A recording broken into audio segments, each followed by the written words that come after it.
Welcome back to Saturday Open Houses with Denise. This is a fun running segment, I guess we could call it, that I like to do where I like to vent about the things that have happened during the week. And not necessarily just vent, but give a warning or information to you guys, because I feel like it's things that happen that I'm mind boggled could happen. And I wish I could reach out to the other side's clients and just say, let me help you. But I can't, because that's frowned upon.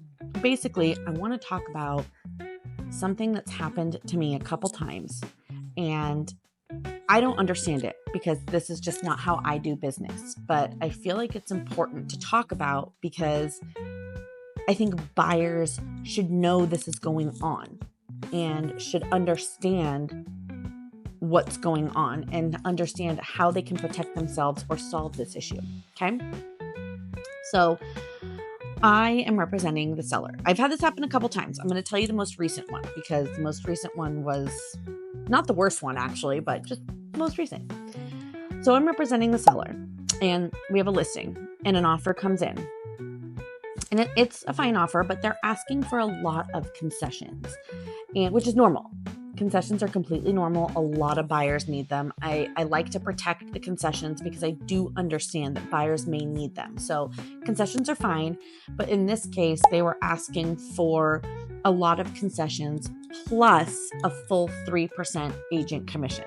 Okay. And that was just a lot for my seller to have to fork over. Okay. So, and they weren't opposed to the concessions, but some sort of happy medium here, right? So we counter offered them. Okay. We counter offered them. I spoke to the agent, did the due diligence. I spoke to the lender. They told me exactly how many concessions they needed. This agent explained to me that his clients have walked away from other offers because they wouldn't give concessions. I said, nope, we're fine with concessions. Let's do this. So we countered them with 2.5% commission instead of 3%. And this agent representing the buyer called me and he said, and I quote, "I do not work for less than 3% commission." How is that my client's problem? Needless to say, I have no idea if he even presented this counter offer to his clients. But what I do know is that we didn't get a counter, an acceptance, nothing. I called him the next day and I said, "Hey, I just want to know what your clients think of the counter." He said, "Well, they're not very happy about having to pay my agency fee difference." Now, agency fee is, again, that's something we can go over, but essentially it's that 0.5% commission between the 2.5% my client was offering to pay and the 3% this buyer's agent requires. And I told him, I don't blame him. If I was a buyer, I would hate to have to pay my agent 0.5% because he wants a full 3%. So he said, "I'm glad we're on the same page." I said, "Yes, we are. So should I tell my client you'll be accepting our offer or countering or what?" And he said, "They haven't decided." And he hung up. Okay, fine.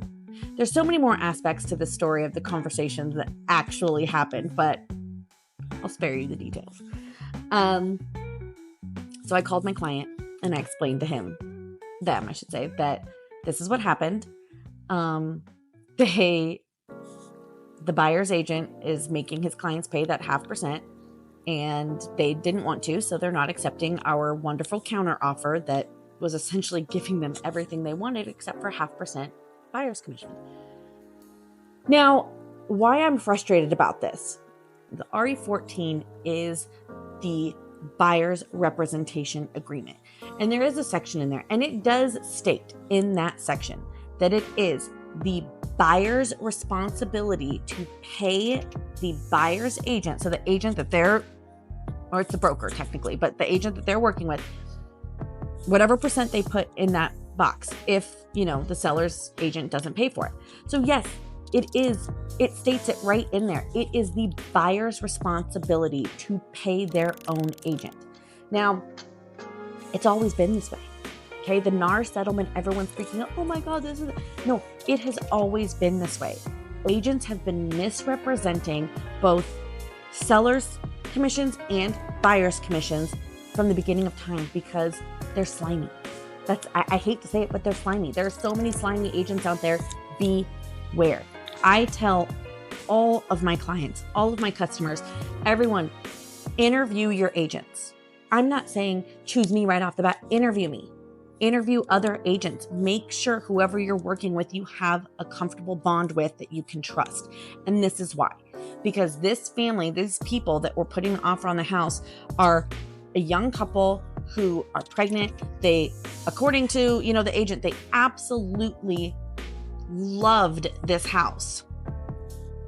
And I don't even know if they saw the counter offer. I don't even know if they got the opportunity. I don't know. Legally, this buyer's agent has to present a counter offer, just like I legally have to present an offer on any listing that I have up until the closing day. So we could be under contract. We could be one day away from closing. And if an offer comes in, I have to present that to my client. Okay. Buyer's agents have to present counter offers to their client. Who's going to know if they do or don't? Their client. I can't reach out and contact their client because that's frowned upon. I call it illegal because we just don't do that. We don't reach out to other people's clients who are under contract with an agent. That's a no-no. So I have no idea if these people even saw this counteroffer. And we're talking $1,200 here. And a lot of you are going to be like, well, why didn't the seller just pay for it? Well, the seller is paying. Okay, they're paying $10,000 in concessions that these people wanted. So they're coming out of pocket, giving them $10,000 to buy down their interest rate and paying their buyer's agent. It's not the seller's responsibility to pay the buyer's agent. It's just not. So, and I vent about that so much. So I keep saying it's not the seller's responsibility. It's not the seller's, but it's not. That's just what it comes down to. It's not. So my whole point is that some agents will prioritize their own needs and their commission above their clients. And to me, that's not a good agent. Okay. This could be happening to so many buyers behind the scenes and they have no idea. They have no idea. And I just want to encourage you guys to do your due diligence. Ask the right questions in your buyer's presentation. Now, every agent should be doing a buyer's presentation. This is basically going over what they're going to do for you and why they deserve that 3%. Now, I had one agent call me and say, I've shown these people 27 houses. I deserve 3%. That is great. You do. Absolutely. You're working really hard. Again, not the seller's responsibility. The seller doesn't have to pay you because you showed your client 27 houses. That is your job. You are a real estate agent. Sometimes you can show 85 houses and nobody buys anything. But you know what? You're building a relationship with that person. You're helping them. That is the point of your job. Yes, everybody needs to get paid, but understand who is paying you. So with that being said, in your buyer's presentation, as a buyer, you should be asking your agent, will you still present offers to me with less than 3% commission? That is a very important question because you want to know, will they put your needs above their own or are they in it purely for the paycheck? Review this agreement. Take the time.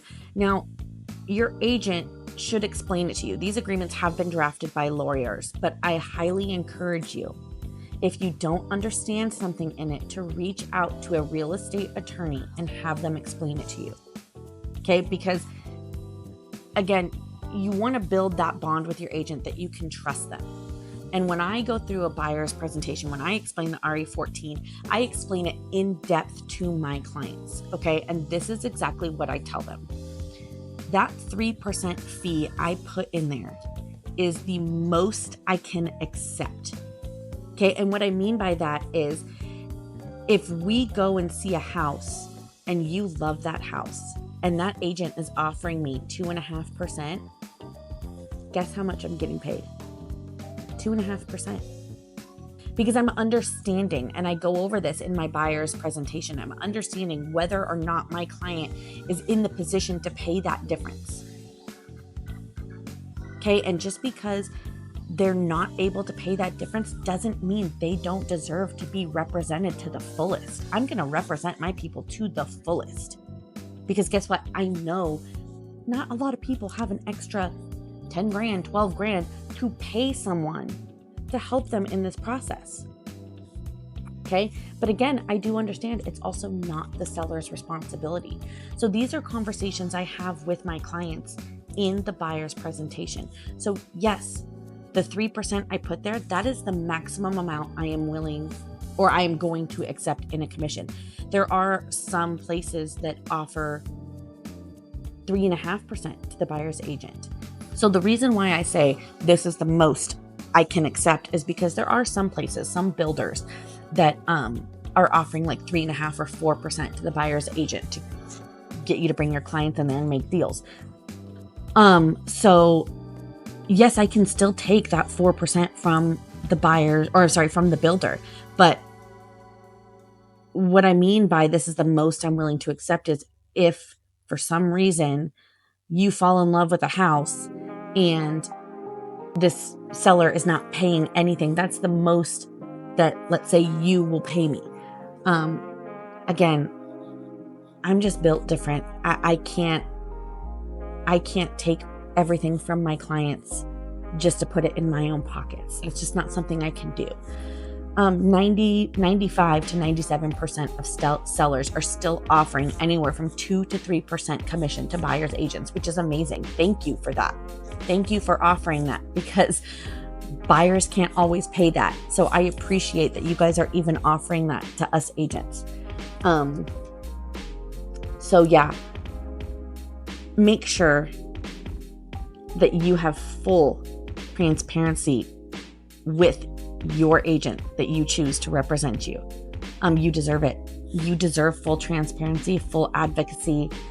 I don't want you guys to lose out on opportunities just because your buyer's agent wants to line their pockets with 3%. I don't work for less than 3%. That statement has sat with me. That statement has sat with me. Another agent, the other scenario that this happened to, actually raised his voice at me and said that my client was trying to take from his paycheck because it was 2.5% and not 3%. I was speechless. To say I got a little defensive is an understatement on that one. My client, that I had to explain to him how the RE14 worked on that one. I could talk about this for forever. You guys, please, please, please, please make sure you are in full understanding of what your agent is about and what they are going to do for you. Do most agents deserve a full 3%? Do most buyer's agents, I should say, deserve a full 3%? Absolutely. Absolutely. I know I do. I deserve a full 3% when I represent my buyers because I am representing them to the fullest. Am I going to make them pay the difference if I'm not getting that? No. I'm not. That's just not how I work. So please, you guys, I want to end this with a really, really strong statement. Choose an agent that puts you first, not their paycheck. Okay, do you hear me? Choose an agent that puts you first. That's why you're reaching out to someone to represent you, because you want them to put you first. You need help, and they're here to provide that. They're not here to provide, or I should say, they're not here to line their own pockets. Okay. I hope I've explained this well enough. I hope you guys understand my passion about it. I hope this helps somebody in the future that sees it. And I hope you guys understand that you deserve to be fully represented. Okay, you deserve that. So please choose someone who's going to fully represent you. and be there for you. I look forward to my next open house and something else that pops up in the week that I get to vent about to you guys. See you later.